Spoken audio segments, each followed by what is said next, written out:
ជំរាបសួរបងប្អូនទាំងអស់គ្នាសូមស្វាគមន៍ជាថ្មីមកកាន់ Channel របស់ខ្ញុំគឺ Super Travel Channel ថ្ងៃនេះខ្ញុំបង្ហាញបងប្អូនអំពីជើងហោះហើរក្នុងស្រុកជាមួយជើងហោះហើរ KA802 ពីក្រុងសៀមរាបឬអាកាសយានដ្ឋានអន្តរជាតិសៀមរាបទៅកាន់អាកាសយានដ្ឋានថ្មី Dejo International Airport នៃរាជធានីភ្នំពេញដោយធ្វើដំណើរជាមួយប្រភេទយន្តហោះ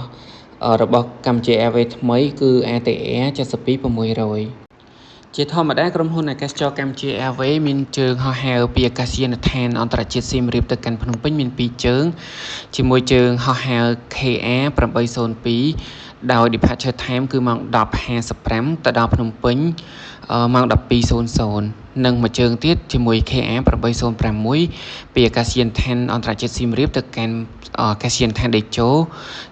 departure time គឺម៉ោង 18:55 នាទីនឹងទៅដល់ព្រលានយន្តហោះភ្នំពេញម៉ោង 8 ឬក៏ម៉ោង 20:00 ពេលល្ងាចថេរវេលានៃការធ្វើដំណើរគឺ1ម៉ោង 5 នាទីបន្ទាប់ពីយន្តហោះបានចុះចតរួចរាល់អតិថិជនដែលបានធ្វើដំណើរពីភ្នំពេញមកសៀមរាបគឺបានធ្វើដំណើរទៅកាន់ arrival terminal ឬក៏ស្ថានីយ៍មកដល់បន្ទាប់មកខាងយើងដែលត្រូវធ្វើដំណើរពីសៀមរាបទៅភ្នំពេញក៏ធ្វើការឡើងយន្តហោះឬក៏ហៅថា boarding តើតើមួយការ boarding ហ្នឹងគឺតម្រូវឲ្យដើរពីពលានទៅចូលយន្តហោះតែម្ដងដោយសារតែកន្លែងចំណតចតហ្នឹងគឺមិនឆ្ងាយពីស្ថានីយ៍មែនទេអញ្ចឹងគឺយើងបដើដើរទៅដូចក្នុងវីដេអូនេះអញ្ចឹងសម្រាប់ចំណូលចិត្តរបស់ខ្ញុំវិញខ្ញុំធ្វើការហោះហើរជាច្រើនលើកមកហើយតកតងជាមួយការឡើងយន្តហោះគឺខ្ញុំចូលចិត្តในការដើរបែបនេះអាចថតរូបជាប់យន្តហោះឬក៏ថតអនុស្សាវរីយ៍អីមុនឡើងយន្តហោះបានអញ្ចឹងបើជាធម្មតាគឺយើងអាចថតតួយន្តហោះចឹងបានទេដោយសារតែតម្រូវឲ្យដើរទៅតាមរ៉ាំពីពលានទៅអញ្ចឹងយើងចូលទៅដល់ក្នុងយន្តហោះតែម្ដងតកតងជាមួយបងប្អូនដែលនឹងធ្វើដំណើរជាមួយជើងហោះហើរ KA802 ពីអាកាសយានដ្ឋានសៀមរាបមកភ្នំពេញនេះគឺអាចបងប្អូនអាចឃើញនៅក្នុងវីដេអូនេះបានគឺបងប្អូនអាចដើរមកថតរូបនៅជាមួយយន្តហោះអីបានអញ្ចឹងណានេះគឺនៅក្នុងទិដ្ឋភាពនៅក្នុងកាប៊ីនរបស់យន្តហោះប្រភេទ ATR 72600ប្រភេទយន្តហោះនេះគឺថ្មីជ្រើងថ្មីខ្លាញ់គោតែម្ដងរបស់អាកាសចរ Cambodia Airways បងប្អូនអាចពិនិត្យមើលបានម៉ាស៊ីន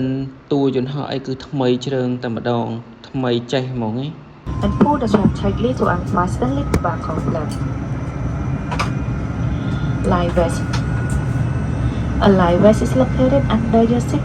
It requires remove it from its storage and roll it and place it over your head. Untie the strap and properly adjust it. ពីមុនខ្ញុំធ្លាប់ឮគេនិយាយថាជើងហោះហើររបស់ ATR គឺមានសំឡេងលាន់ឮខ្លាំងចូលទៅក្នុងកាប៊ីនរបស់យន្តហោះតែជាក់ស្ដែងតាមបទពិសោធន៍ដែលខ្ញុំបានធ្វើដំណើរជាមួយជើងហោះហើរលើកនេះគឺដូចជាមិនមានអ្វីដែលជាឮសំឡេងខ្លាំងទេប្រៀបដូចតែយន្តហោះ Airbus ទូទៅដូចគ្នាដែរអញ្ចឹងណាម្យ៉ាងវិញទៀតទោះបីតែប្រភេទយន្តហោះនេះមានរាងតូចប៉ុន្តែដូចជាមិនរង្គើអីពេកដែរទេគឺ smooth ល្អទាំងឡើងទាំងចុះជាក់ស្ដែងទៅការធ្វើដំណើរតាមយន្តហោះគឺលឿនមែនតើតាម1ម៉ោងហ្នឹងជិះតែមួយផ្លែតហ្នឹងគឺមកដល់ពលានភ្នំពេញបាត់ហើយតើតើមួយកៅអីវិញបងប្អូនអាចពិនិត្យបានគឺ ATM មានតែ2ជួរទេហើយកៅអីតលាយល្អគឺមិនចង្អៀតពេកទេហើយចំពោះការ arrival នៅភ្នំពេញគឺគេយក shuttle bus មកយកអញ្ចឹងបន្ទាប់ពីមកដល់ពលានយន្តហោះដេជោគឺតម្រូវឲ្យធ្វើដំណើរទៅស្ថានីយ៍ arrival ដើម្បី collect valley និងចេញទៅខាងក្រៅម្យ៉ាងវិញទៀតតើតើមួយការធ្វើដំណើរនៅក្នុងស្រុកគឺមិនឆ្លងកាត់ពលានតោប្រវេសទេអញ្ចឹងនៅពេលដែលយើងមកដល់គឺទៅយក valley ចេញទៅខាងក្រៅធម្មតាយ៉ាងណាមិញតើតើមួយឯកសារដែលនឹងធ្វើការហោះហើរបានគឺលិខិតឆ្លងដែនអត្តសញ្ញាណប័ណ្ណសញ្ជាតិខ្មែរដែលមាន valid ជាមួយនឹងបានបើកបរដែលមាន valid ដូចគ្នាឬក៏សម្បត្តិកំណើតក៏បងប្អូនអាចប្រើប្រាស់នៅក្នុងការហោះហើរក្នុងស្រុកបានដែរចំពោះការទម្លាក់វ៉ាលីចេញមកហ្នឹងគឺឡើងសុភាពតែម្ដងឡើងมันមានជាការបោះឬក៏អាចប្របាថាទទួលយកទេគឺ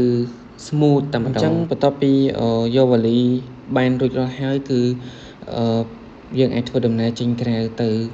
ទេសរៀងៗខ្លួនបានសូមអរគុណដែលបានទស្សនាវីដេអូតាំងពីដើមដល់ចប់ជម្រាបលា